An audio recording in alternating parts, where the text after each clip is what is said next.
नमस्कार, बहुत स्वागत है आपका।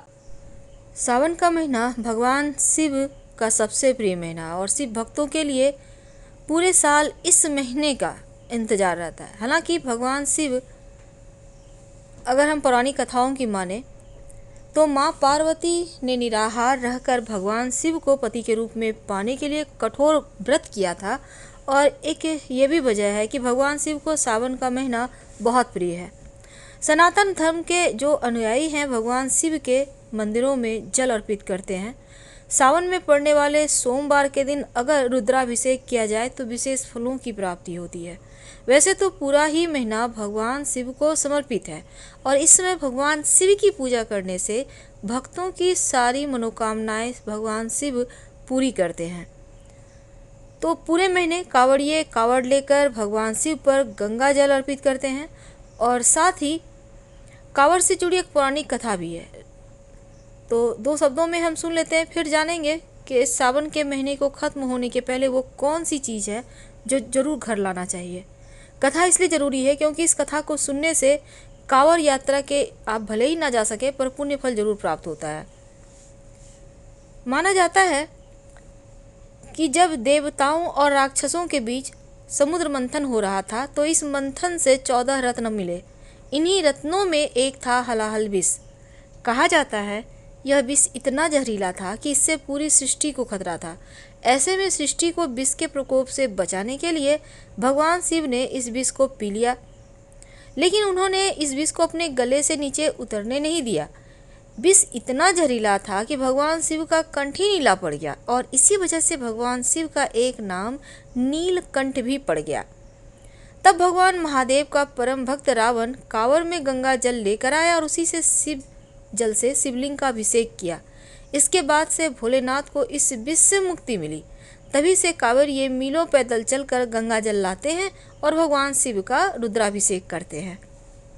तो श्रावण के महीने में पूजा करने का भी अपना महत्व है, क्योंकि इस दिन अगर आप सफ़ेद रंग के वस्त्र धारण करें या फिर गेरुआ रंग के वस्त्र धारण कर भगवान शिव को जल, दूध, दही, शहद, गंगा जल से स्नान करवाएं और स्नान करवाते वक्त मन में ओम नमः शिवाय या नमः शिवाय का जप करें।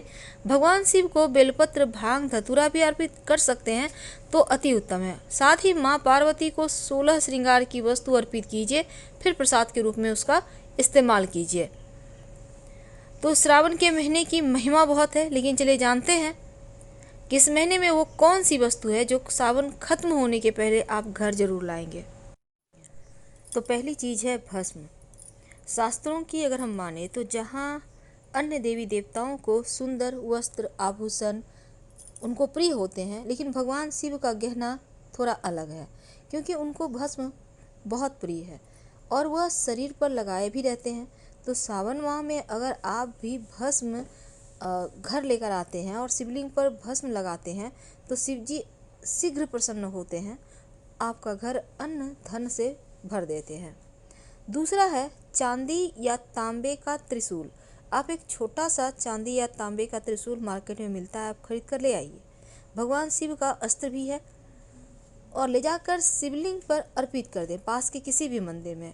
अगर यह प्रयोग आप सोमवार को करें तो ज़्यादा अच्छा रहेगा। अब वहाँ पर जाकर अर्पित करने के बाद पूजा अर्चना कर लें, फिर इस त्रिशूल को उठाकर घर ले आए। घर लाकर अपने घर के मुख्य दरवाजे के ऊपर इस त्रिशूल को स्थापित कर दें। ऐसा लगवा दें कि आते जाते लोगों का नज़र पड़े। माना जाता है कि भगवान शिव का ये त्रिशूल जहाँ होता है नकारात्मक ऊर्जा आ ही नहीं सकता। और अगर आप चांदी के त्रिशूल या तांबे का त्रिशूल लाकर मंदिर में रखते हैं और वहाँ से लाकर घर के मुख्य दरवाजे के ऊपर बाहर की तरफ से लगा देते हैं तो सर्वोत्तम होगा। जो तंत्र मंत्र क्रिया बाधा है या लोगों की बुरी दृष्टि है वो बाहर ही रह जाएगी, आपके घर में नहीं आएगी। चांदी का बिल्वपत्र। देखिए, बिल्वपत्र शिव जी को बहुत प्रिय है और रोज़ रोज़ हो सकता है आपको बिल्वपत्र ना मिले। तो ऐसे में चूँकि बिल्वपत्र के बिना शिव जी की पूजा अधूरी है, तो श्रावण के महीने में आप चांदी का बिल्वपत्र जरूर ले आइए और लाकर भगवान शिव को अर्पित कर सकते हैं। आप अपने घर के मंदिर में रखें चांदी का बिल्वपत्र, तो जीवन की समस्त समस्याएं दूर होती है, आर्थिक स्थिति मजबूत होती है। ये बिल्वपत्र आप रोज़ शिव जी को चढ़ा सकते हैं, अच्छा हो। नाग नागिन का जोड़ा अगर काल सर्प दोष हो आपकी कुंडली में या विष योग हो तो चांदी का, पीतल का या तांबा का नाग नागिन का जोड़ा मार्केट में मिल जाएगा। उसको आप ले आए, लाकर शिव जी के मंदिर में जाकर शिवलिंग के ऊपर इसको अर्पित कर दें, क्योंकि शिव जी का वाहन या आभूषण है नाग। तो ऐसे में आप अर्पित करने के बाद इसको बहते हुए जल में प्रवाहित कर दें और बिना पीछे मुड़े घर आ जाए।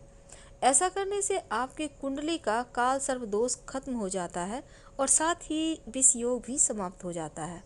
रुद्राक्ष, हिंदू धर्म मान्यताओं की अगर हम माने तो भगवान शिव के आंसू जहाँ गिरे वहाँ रुद्राक्ष पैदा हुआ। तो सावन के महीने में अगर आप रुद्राक्ष घर लेकर आते हैं तो धन धान्य की वृद्धि होती है, जीवन के सभी संकट दूर होते हैं और सकारात्मक ऊर्जा प्रवाह होता है। तो रुद्राक्ष आप 5 मुखी भी ला सकते हैं, वैसे तो 14 मुखी तक आप कोई भी रुद्राक्ष ला सकते हैं, लेकिन सबसे अच्छा 5 मुखी ही माना गया है, क्योंकि ये बड़े से लेकर बच्चे, बुजुर्ग, महिला तक पहन सकती हैं और इससे हर तरह से आपका सम्मान बढ़ता है, आपके जीवन के कष्ट मिटते हैं।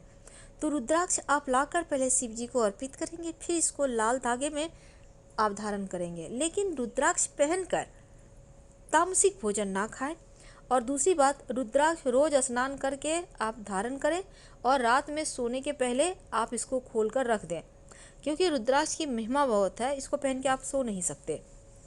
गंगा जल, देखिए सावन के महीने में गंगा जल सबसे ज़्यादा शुभ माना गया है और गंगा जल से भगवान शिव या शिवलिंग का अभिषेक किया जाए तो शिव जी हर पीड़ा हर लेते हैं, क्योंकि हर भक्त कांवड़ में गंगा जल भरकर लाकर शिवलिंग पर अर्पित करते हैं। तो गंगा जल पहले भगवान शिव को अर्पित किया जाता है, इसके बाद संभाल कर घर में रखा जाता है ताकि चारों तरफ से खुशियाँ आए, तरक्की मिले। वैसे तो आप चांदी का चंद्रमा या चांदी का कड़ा भी ला सकते हैं और लाकर आपके घर में जो पुरुष सदस्य हैं, आपके जो लड़के हैं, उनको इस कड़ा को धारण करना चाहिए। पहले शिव जी को अर्पित करें फिर धारण करें।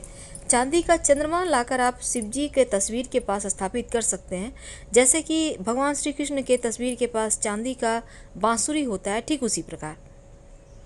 जल का पात्र यानी कि लोटा अगर घर में आपका नहीं है तो आप ले आ सकते हैं, अगर है तो फिर कोई ज़रूरी नहीं है लाना। तो इस बार श्रावण के महीने में विशेष योग भी बने हुए हैं। तो उम्मीद है आप समझ चुके होंगे। 10 चीज़ों के नाम एक बार फिर से हम आपको बता दें। पहला है त्रिशूल। त्रिशूल हमेशा शिव जी के हाथों में होता है और यह 3 देव और 3 लोकों का प्रतीक है। छोटा सा त्रिशूल आप चांदी या तांबा का लाकर आप शिव जी के मंदिर में ले जाकर उनको समर्पित कर दें, फिर इसको लाकर घर के मुख्य दरवाजे के चौखट पे या फिर ऊपर में कहीं पर इसको आप स्थापित कर दें। साल भर आपका घर परिवार सुरक्षित रहेगा, आपदाओं से रक्षा होगी। आप जरूरी नहीं कि हर साल लाना, एक साल ले आइए, पूरी लाइफ चलेगा। रुद्राक्ष सुख, सौभाग्य, समृद्धि और मन की पवित्रता के लिए आप रुद्राक्ष आपको लाना है। घर में रखे हुए रुद्राक्ष को भी आप चाहें तो चांदी में गढ़वाकर धारण कर सकते हैं।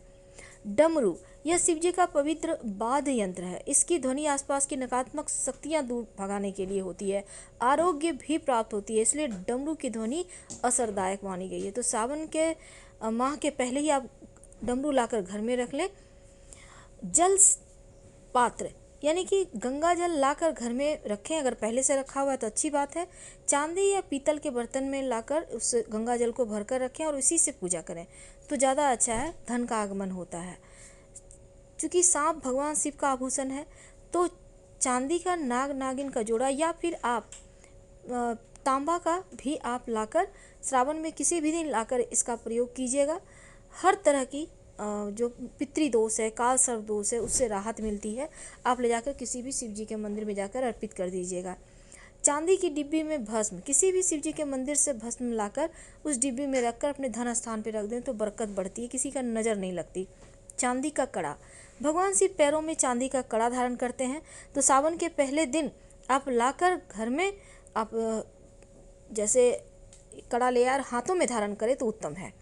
चांदी की नंदी, वैसे तो चांदी के नंदी को घर में लाकर पूजा करने से आर्थिक संकट से मुक्ति मिलती है, लेकिन कोई बात नहीं, आप तस्वीर भी ला सकते हैं, ज़रूरी नहीं है कि चांदी का लाया जाए।